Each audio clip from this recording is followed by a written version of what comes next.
Welcome back. Today we are going to learn how to search for a specific value inside a binary search tree, or BST.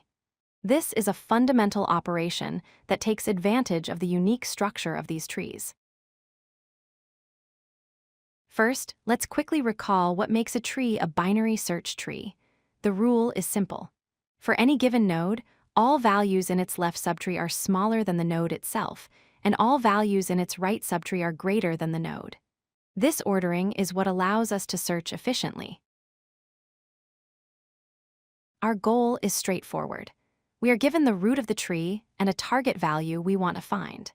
We need to process the tree and return the node containing that value if it exists, or return null if the value is not in the tree. To perform the search, we compare our target value with the current node. There are only three possibilities. 1, the target matches the current node, meaning we found it. 2, the target is smaller than the current node, so we must search the left side.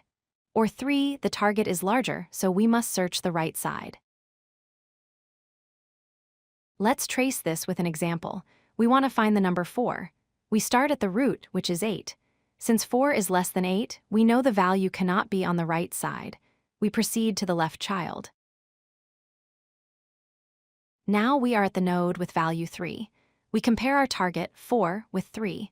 4 is greater than 3, so we know the value must be in the right subtree of this node. We move to the right.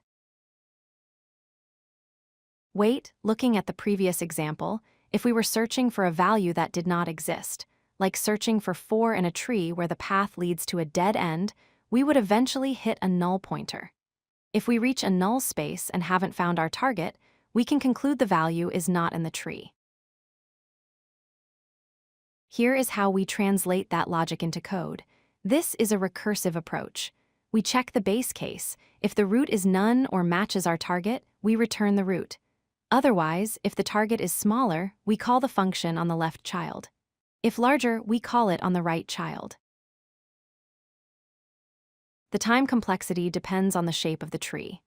In a balanced tree, we cut the search space in half at every step, giving us a complexity of big O of log n. However, in the worst case, like a tree that looks like a straight line, it becomes big O of n. For space complexity, the iterative approach is very efficient, using constant, or big O of 1, space. The recursive approach uses stack space proportional to the height of the tree, which is big O of h. To wrap up, remember the golden rule of BSTs. Left is smaller, right is greater. We use this to navigate down the tree, making decisions at each node. This makes searching very efficient compared to standard arrays. If you like this video, hit that like button and don't forget to subscribe. Visit codelucky.com for more such useful content.